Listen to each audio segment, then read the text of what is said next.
रवि और सुमन की शादी को 15 साल हो चुके थे। उनकी जिंदगी अब बस एक रूटीन बन चुकी थी।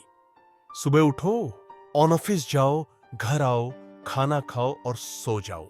बातचीत सिर्फ जरूरी चीजों तक सीमित थी। प्यार अब बस पुरानी यादों में कहीं दफन था। इसी बीच सुमन की जिंदगी में एक नया नाम जुड़ा, अंकुर। वह उसकी कॉलेज का दोस्त था, जिससे वह सोशल मीडिया पर सालों बाद दोबारा जुड़ी थी। दोनों ने बातें शुरू की और सुमन को एहसास हुआ कि वह फिर से हंसने लगी है, फिर से जिंदगी जीने का मन करने लगा है। अंकुर उससे पूछता, तू खुश तो है ना?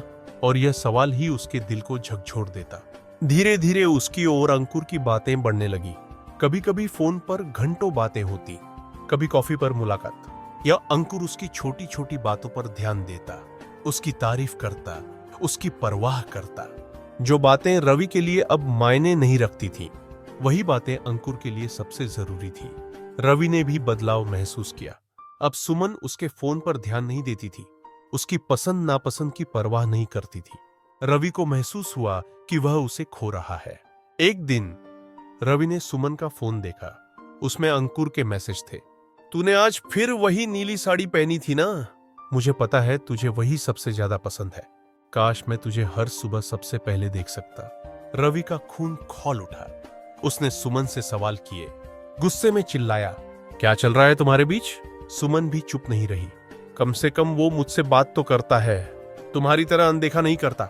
लड़ाई बढ़ती गई और सुमन ने पहली बार रवि से कहा, शायद अब हमें अलग हो जाना चाहिए।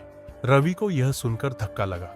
उसने कभी नहीं सोचा था कि बात यहां तक पहुंच जाएगी। गुस्से और आहत भावनाओं में दोनों ने तलाक की अर्जी डाल दी।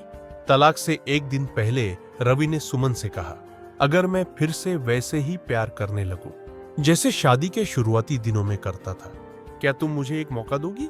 सुमन की आंखों में आंसू थे। जवाब देना मुश्किल था, लेकिन उसने धीरे से रवि का हाथ पकड़ लिया।